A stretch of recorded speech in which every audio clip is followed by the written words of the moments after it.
Mis tíos me desalojaron junto al abuelo y lo abandonaron como basura. Yo lo cuidé en mi pequeño cuarto hasta el final. No sabían que las casas estaban hipotecadas y que me heredó su fortuna secreta en las Islas Caimán.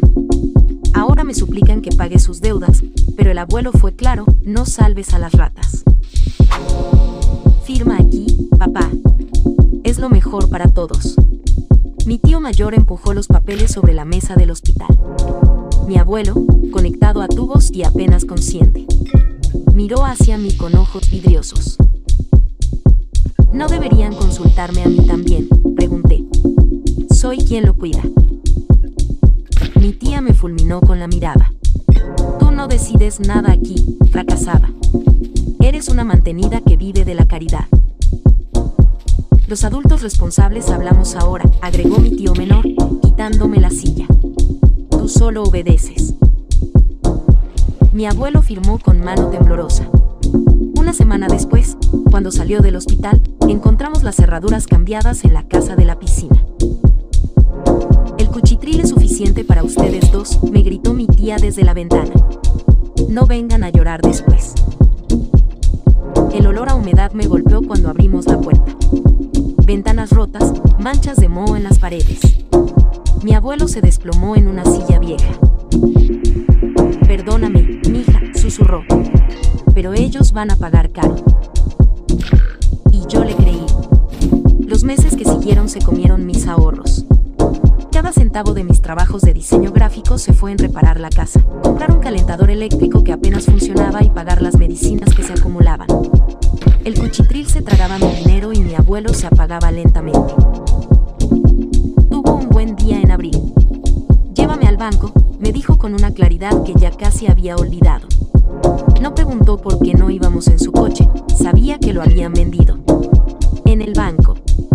Me llevó a las cajas de seguridad. Sacó una llave pequeña y me la puso en la mano. Guárdala. No la pierdas. Y no la uses hasta que yo no esté. Esa fue su última salida lúcida. Durante las siguientes semanas apenas hablaba.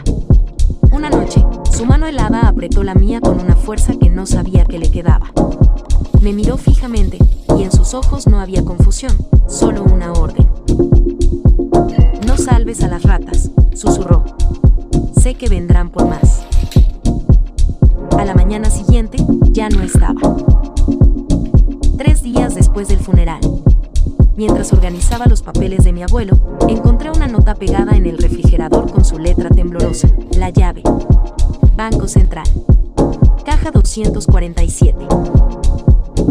Mi corazón se aceleró. Había olvidado completamente la llave que me había dado en abril. El empleado del banco me miró con curiosidad cuando le mostré la llave y mi identificación.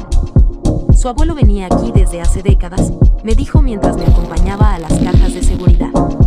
Siempre muy reservado. Cuando abrí la caja, casi me desmayo. Adentro había una libreta de banco, un cuaderno viejo y un sobre grueso sellado. El sobre contenía documentos que no entendía al principio: escrituras hipotecarias, estados de cuenta, transferencias bancarias. La libreta me dejó helada. Una cuenta de acceso inmediato con más de $200,000 a mi nombre. Era el dinero para la batalla. Pero el sobre contenía los planos de la verdadera fortaleza. Documentos de un fideicomiso offshore en las Islas Caimán, con estados de cuenta que mostraban una cifra con tantos ceros que tuve que leerla 3 veces. Era su verdadera fortuna, protegida y fuera del alcance de cualquiera. ¿Cómo es posible?, susurré. El cuaderno tenía la respuesta. Era como un diario, pero lleno de cálculos y notas furiosas. Abril de 2021, me pidieron otro préstamo. Van 15,000 este año. Junio de 2021, vendieron mi coche sin preguntar. Dicen que ya no lo necesito, punto. Octubre de 2021, me amenazaron con el asilo si no les doy la casa de la piscina. Página tras página de humillaciones documentadas. Pero lo que me partió fue la última entrada, echada 2 semanas antes de la firma de mis tíos. Hipotequé las 2 casas por su valor máximo antes de dárselas. Que se jodan. El dinero está a salvo para mi nieta. Ya recibirán su merecido. Me temblaron las manos. Mi abuelo había planeado planificado esto desde el principio. Volví a casa con la cabeza dando vueltas. Esa misma tarde, mientras limpiaba las ventanas del cuchitril para que entrara más luz, se acercó un tipo en traje. ¿Es usted la propietaria?, me preguntó señalando la casa. Sí. Soy agente inmobiliario. Hay mucho interés en esta zona últimamente. Sacó una tarjeta. Una empresa tecnológica va a construir un campus gigante aquí cerca. Los precios se están volviendo locos. Se me secó la boca. ¿Qué tan locos? Su propiedad podría valer fácilmente 300,000, quizás más. ¿Le interesaría una evaluación formal? Asentí sin poder hablar. $300,000. Por el cuchitril que mis tíos consideraban basura. Esa noche no pude dormir. Al día siguiente temprano, mi primo me llamó. Su voz sonaba nerviosa. Prima, ¿estás bien? Escuché a mi papá anoche gritándole a alguien por teléfono sobre un impago y que no podían perder las casas. Punto. ¿Qué casas? No sé, pero sonaba desesperado. Decía algo de que el banco les iba a quitar todo. Corté la llamada y sonreí por primera vez desde el funeral. Las piezas empezaban a encajar. Una semana después, mientras regaba las plantas que había puesto en la entrada del cuchitril para que se viera menos abandonado, llegó un carro negro. Se bajaron mis tíos con un tipo trajeado que claramente era abogado. Mi tío mayor caminó directo hacia mí con esa sonrisa falsa que conocía desde niña. Hola, sobrina. Venimos a solucionar un problemita. ¿Qué problemita? Mi tía se adelantó. Resulta que hemos estado investigando y hay ciertas irregularidades con la herencia. El abogado carraspeó. Específicamente, dudas sobre la legitimidad de su padre como heredero directo. Sentí un escalofrío. ¿De qué hablan? Mi tío menor me lanzó un sobre a los pies. De esto. Lo recogí con manos temblorosas. Era una demanda formal. Esquimé las páginas hasta llegar a la parte que me heló la sangre. Los demandantes solicitan prueba de ADN para verificar la paternidad del difunto y por tanto la legitimidad de la herencia de la propiedad conocida como el cuchitril. Punto. Sabíamos que tu padre no era realmente hijo de mi papá, dijo mi tío mayor con desprecio. Siempre fue el consentido porque mamá se sentía culpable de su aventura. Pero ya no más. Esto se acaba aquí, agregó mi tía. Cuando se demuestre que tu padre era un bastardo, esa casa será nuestra. Como siempre debió ser. Los miré a los tres parados ahí, tan seguros de su victoria. No sabían que tenía la cuenta de mi abuelo. No sabían que el cuchitril valía una fortuna. No sabían que sus preciosas casas estaban hipotecadas hasta el techo. Entiendo, dije con voz tranquila. ¿Cuánto tiempo tengo para responder? 30 días, respondió el abogado. Y tenga en cuenta que los costos legales de este proceso serán considerables. Después de que se fueron, me senté en los escalones del cuchitril y releí cada palabra de la demanda. Querían destruirme económicamente con los gastos legales mientras recuperaban la propiedad que pensaban que era valiosa. Pero mi abuelo había sido más inteligente que todos ellos. Abrí el cuaderno en la última página y volví a leer sus palabras. Ya recibirán su merecido. Ahora entendía el plan completo. Y era hermoso. La primera jugada sucia llegó una semana después de la demanda. Estaba en una videollamada con mi cliente más importante, un restaurante que necesitaba rediseñar su imagen corporativa, cuando mi teléfono empezó a sonar. Era el dueño del restaurante llamándome mientras yo lo tenía en pantalla. Disculpa, le dije, mi teléfono está sonando. ¿Es urgente? Su cara cambió completamente. Sí, es urgente. Acabo de recibir una llamada muy preocupante sobre ti. Se me heló la sangre. ¿Qué tipo de llamada? Un Un familiar tuyo me dijo que eres una estafadora, que robas dinero de tus clientes y que tengo que cancelar el contrato inmediatamente o me vas a robar también. La videollamada se cortó. Marqué de vuelta pero no contestó. Perdí el contrato más grande que había tenido en meses. El contrato que iba a pagarme los gastos legales para defenderme de la demanda. Esa noche llamé a mi primo, el único de la familia que todavía me hablaba. Primo, ¿sabes si tu papá llamó a mis clientes? No directamente. Pero sí, lo escuché hablando con alguien sobre arruinar tu reputación antes de que se salga de control. Dijo que si no tenías dinero para abogados, tendrías que rendirte. Hijos de puta. Prima, yo no puedo meterme, pero esto se está poniendo muy feo. Mi papá y mi tío están desesperados. Anoche vinieron a casa pidiendo dinero prestado a mi mamá. Decían algo de que el banco los iba a dejar sin nada. Colgué y me quedé viendo el techo del cuchitril. Las manchas de humedad parecían caras burlándose de mí. Pero ya no me daba miedo. Mi abuelo había planeado esto. Solo tenía que seguir sus pasos. Al día siguiente fui a una tienda de electrónicos y compré una cámara de seguridad. Si iban a jugar sucio, yo también podía hacerlo. Instalé la cámara apuntando directamente a la puerta principal, con visión nocturna y grabación en la nube.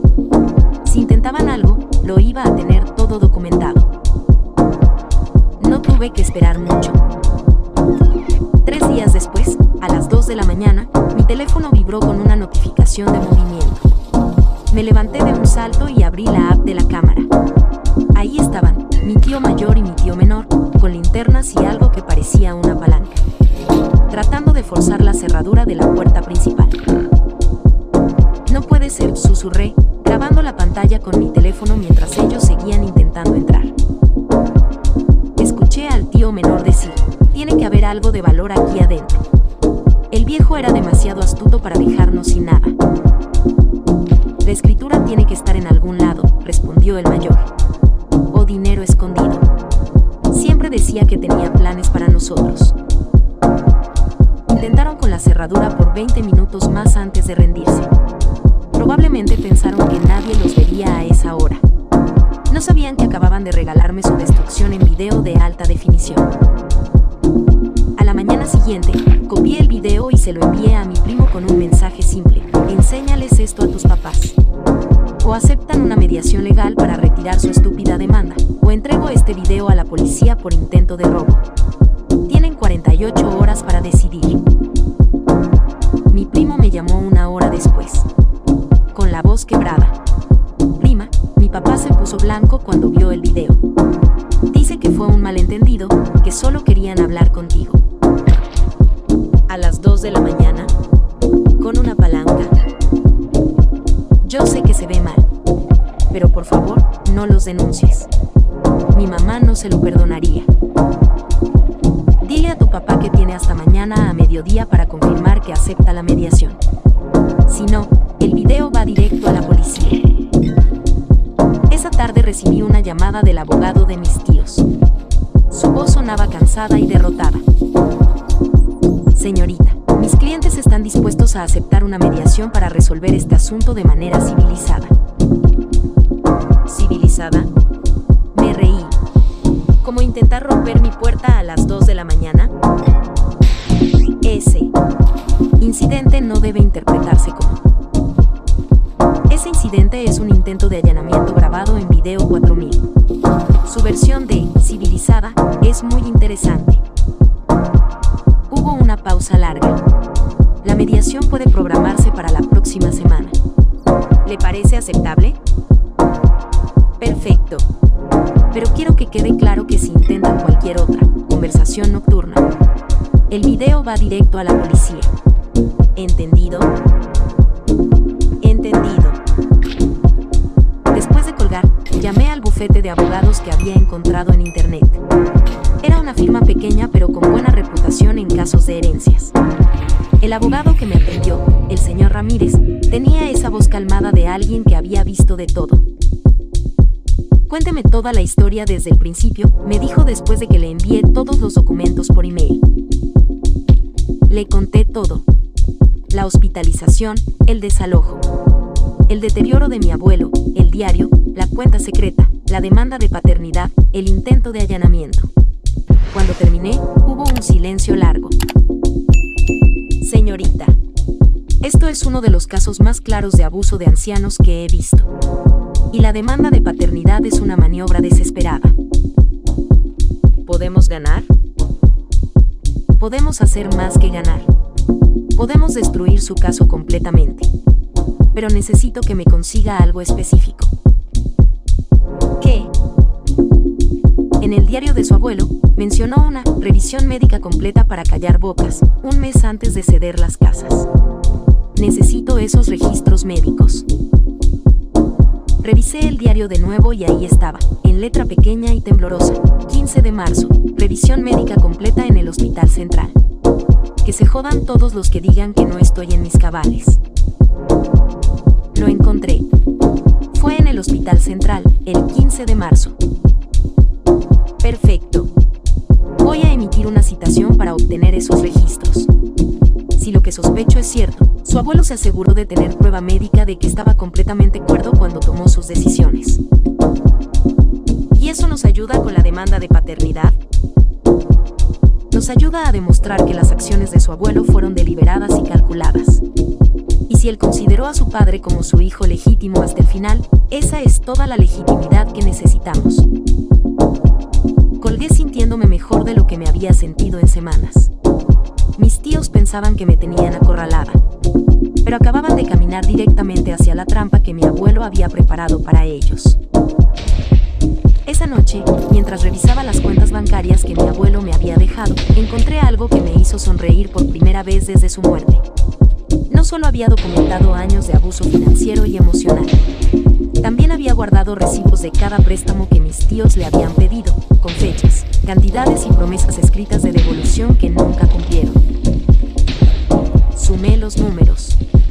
Entre ambos hermanos, le debían a mi abuelo más de $80,000 en préstamos que nunca devolvieron. La mediación iba a ser una masacre.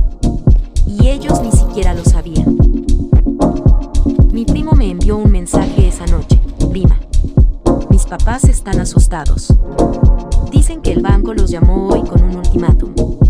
Si no pagan en 2 semanas, ejecutan las hipotecas. ¿Tú sabías algo de eso? Le respondí, diles que mi abuelo sabía exactamente lo que hacía. Y que yo también. Era hora de que se dieran cuenta de que no estaban peleando contra una huérfana asustada. Estaban peleando contra el fantasma de un viejo que los había superado en inteligencia desde la tumba. Y yo era su ejecutora de venganza. La sala de conferencias del bufete Ramírez y Asociados era pequeña pero elegante, con una mesa de madera que reflejaba las luces del techo. Mis tíos llegaron 15 minutos tarde, acompañados por su abogado, el mismo tipo trajeado de siempre, pero ahora se veía nervioso. Yo llegué con el señor Ramírez y una carpeta llena de documentos que iban a cambiar todo. Procedamos, dijo el mediador, un hombre mayor con anteojos. Los demandantes solicitan impugnar la herencia basándose en dudas sobre el linaje del difunto. El abogado de mis tíos se aclaró la garganta. Efectivamente. Nuestros clientes tienen razones fundadas para creer que el padre de la demandada no era hijo biológico del difunto, invalidando así cualquier derecho hereditario. Mi tío mayor se inclinó hacia adelante con esa sonrisa falsa que conocía de toda la vida. Es hora de que se sepa la verdad. Mi padre nos lo confesó antes de morir. Ah, sí, pregunté. ¿Cuándo exactamente les confesó eso? En el hospital, y mintió mi tía. Estaba delirando por los medicamentos y dijo que tu padre no era realmente su hijo. El señor Ramírez sonrió por primera vez desde que entré a la sala. Qué interesante que mencionen el hospital. Precisamente tenemos documentación médica de esas fechas. Abrió la carpeta y sacó un folder grueso. Su señoría, presento los registros médicos completos del difunto, específicamente de su evaluación del 15 de marzo. Un mes antes de que se diera las propiedades a sus hijos. Le entregó los papeles al mediador, quien empezó a leer. Su cara cambió gradualmente. Esto dice que que el paciente solicitó específicamente una evaluación psiquiátrica completa para documentar su estado mental ante posibles cuestionamientos futuros de sus decisiones. Punto. Mi tío menor se puso pálido. Eso no puede ser cierto. La evaluación, continuó el mediador, declara al paciente 100% lúcido, sin signos de demencia, depresión o deterioro cognitivo. Cito textualmente: el paciente demuestra claridad mental excepcional y comprensión total de las implicaciones de sus decisiones financieras. Punto. El abogado de mis tíos intentó interrumpir. Eso no resuelve la cuestión del linaje. Oh, pero sí la resuelve, sonrió el señor Ramírez sacando otro documento. Como parte de esa misma evaluación médica, se realizó un análisis completo de sangre. Y resulta que ese perfil genético coincide perfectamente con el de mi clienta. Me entregó una copia. Ahí estaban, lado a lado, los marcadores genéticos de mi abuelo y los míos. Coincidencia perfecta. ¿Cómo es posible?, susurró mi tía. Muy simple. Su padre sabía exactamente lo que ustedes iban a intentar hacer. Se adelantó y documentó todo. El silencio en la sala era sepulcral. Mis tíos se miraban entre ellos como si el mundo se estuviera desmoronando. Porque efectivamente se estaba desmoronando. Hay más, dijo el señor Ramírez, conectando su laptop al proyector de la sala. También tenemos esto. La pantalla se iluminó con el video de la cámara de seguridad. Ahí estaban mis tíos, a las 2 de la mañana, con linternas y una palanca, tratando de forzar la puerta de El Cuchitril. Eso está fuera de contexto, gritó mi tío mayor levantándose de la silla. ¿Fuera de contexto? El mediador ajustó sus anteojos. Veo claramente un intento de allanamiento de morada. ¿Pueden explicar qué hacían en la propiedad a las 2 de la mañana con herramientas? Era nuestra casa, murmuró mi tío menor. Technically. No, lo corté. Era la casa de mi abuelo, que me la dejó a mí. Ustedes no tenían derecho a estar ahí. El abogado de mis tíos se veía derrotado. Señoría, creo que podemos llegar a un arreglo. El único arreglo, dijo el señor Ramírez, es que retiren inmediatamente su demanda frívola y paguen los gastos legales de mi clienta. Mis tíos firmaron los papeles en silencio. La humillación en sus caras era palpable. Pensaron que me tenían acorralada y acababan de ser destrozados por el fantasma de mi abuelo. Se levantaron para irse, derrotados, cuando el laptop del señor Ramírez sonó con una notificación de email. Un momento, dijo mirando la pantalla. Hay algo más que deberían saber. Mis tíos se detuvieron en la puerta. Verán, como abogado responsable, me preocupé cuando supe que mis clientes estaban siendo demandados por personas con problemas financieros obvios. Un acreedor responsable siempre se preocupa cuando sus deudores inician demandas frívolas para obtener dinero rápido. Sugiere desesperación. La cara de mis tíos empezó a cambiar. Un horror lento se extendía por sus expresiones. Simplemente cumplí con mi deber y notifiqué formalmente a sus acreedores hipotecarios sobre esta demanda, adjuntándola como prueba irrefutable de su desesperación financiera y su comportamiento de alto riesgo. El banco, al parecer, reevaluó su perfil como deudores. ¿Qué hiciste?, susurró mi tía. El banco tomó su propia decisión. Acaban de informarme que, basándose en la nueva información que ustedes mismos crearon al demandarnos, su solicitud de reestructuración de deuda ha sido denegada. El proceso de ejecución hipotecaria se acelera con efecto inmediato. El silencio era ensordecedor. Felicidades, continuó el señor Ramírez con una sonrisa helada. Su propia demanda funcionó, pero no como esperaban. Mi tío mayor se agarró del marco de la puerta. No pueden hacer eso. Esas casas valen una fortuna. Las casas que están hipotecadas hasta el techo, le recordé. ¿Recuerdan? Las que mi abuelo hipotecó por su valor máximo antes de dárselas. Eso es imposible, murmuró mi tío menor. Él nunca. Sí lo hizo. Y ustedes fueron tan codiciosos que nunca se molestaron en revisar la situación financiera real antes de tomarlas. Mi tía se desplomó en una silla. Va a hacer la piscina. Mis nietos jugaban ahí. Su abuelo era un hombre muy inteligente, dijo el señor Ramírez cerrando su laptop. Anticipó exactamente esto. Me levanté y caminé hacia la puerta, donde mis tíos seguían parados como estatuas. Mi abuelo me dijo que vendrían por más, les dije mirándolos directamente a los ojos. Nunca imaginó que serían tan estúpidos como para quitárselo todo ustedes mismos. Por favor, suplicó mi tío mayor. Somos familia. El cuchitril. Ahora debe valer mucho dinero. Podemos compartir. ¿Compartir? Me reí. Como compartieron conmigo cuando me echaron de la casa de la piscina. Como compartieron cuando me llamaron fracasada y mantenida. Estábamos enojados. No. Estaban siendo ustedes mismos. Y ahora van a vivir con las consecuencias. Mi tía intentó una última carta. Tu abuelo no habría querido esto. Él nos amaba. Mi abuelo documentó años de abuso de ustedes en su diario. Los únicos a quienes amaba éramos mi papá y yo. Ustedes solo eran parásitos que él alimentó por lástima. Salí de la sala dejándolos ahí, comprendiendo finalmente que habían perdido todo. No solo el cuchitril, que ahora valía una fortuna por el desarrollo inmobiliario. También sus propias casas, que iban a ser ejecutadas por el banco gracias a su propia demanda desesperada. En el ascensor, el señor Ramírez me sonrió. Su abuelo habría estado orgulloso. Planeó esto hasta el último detalle. Sí, respondí sintiendo una paz que no había sentido desde su muerte. Mi abuelo sabía exactamente con quién estaba tratando. Cuando las puertas del ascensor se cerraron, pude escuchar los gritos y reproches que empezaban en la sala de conferencias.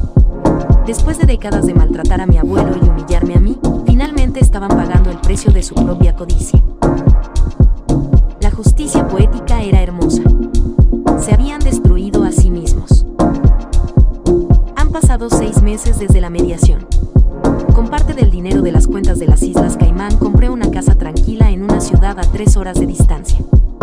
Lugar donde nadie conoce mi historia, donde puedo empezar de cero sin el peso de los recuerdos. Invertí en remodelar completamente el cuchitril. Contraté a los mejores, nuevos pisos, ventanas, instalaciones eléctricas, plomería moderna. Lo convertí en la casa que mi abuelo siempre quiso que fuera. Cada golpe de martillo se sentía como un acto de amor póstumo. Mientras tanto, los bancos ejecutaron las hipotecas. La casa de la piscina y la casa nueva se vendieron en subasta por apenas el 60% de lo que debían. Mis tíos no solo perdieron las propiedades, sino que quedaron con una deuda pendiente de casi $100,000 que el banco ya está cobrando. Mi primo me llamó la semana pasada, con la voz quebrada. Prima, tengo que dejar la universidad. Mis papás no pueden pagar ni la renta, menos mi matrícula. Dame tu número de cuenta, le dije sin pensarlo. ¿Qué? No, prima, no puedo aceptar. No es para ti. Es lo que mi abuelo habría hecho. Le transferí el dinero para toda la carrera. Estudia, hermano. Rompe el ciclo. Una vez terminada la remodelación, vendí el cuchitril al conglomerado tecnológico. La cifra fue obscena, $1.2 millones por una casa que mis tíos consideraban basura. La ironía era perfecta. Desde mi nueva vida, me llegan noticias ocasionales. Mis tíos se divorciaron de sus respectivas esposas el mes pasado. Uno vive con sus suegros, humillado y dependiente. El otro alquila un apartamento diminuto y trabaja en un call center. A los 60 años. Ayer encontré el último diario de mi abuelo, el que había escrito en sus últimas semanas.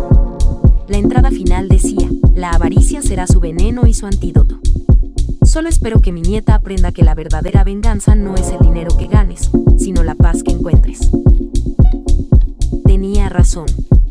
Lo que más me satisface no son los millones en el banco, sino despertarme cada mañana sin el peso del resentimiento. Mis tíos se destruyeron solos con su propia codicia. Yo solo fui el instrumento que mi abuelo usó para exponer lo que siempre fueron. Mi terapeuta me preguntó si me arrepiento de algo. De no haber grabado sus caras cuando se dieron cuenta de que su propia demanda los arruinó, le respondí. Se rió. La casa está silenciosa. Pero es un silencio elegido. Aquí, rodeado de libros que finalmente puedo permitirme y plantas que crecen porque las cuido, entiendo lo que mi abuelo quería decirme, que la mejor venganza es vivir bien, pero a veces hay que enseñarles a los buitres que no todos somos carroña. Reddit, ¿hice lo correcto al usar su propia demanda para acelerar su ruina, o debí simplemente ganar mi caso y dejarlos enfrentar al banco por su cuenta?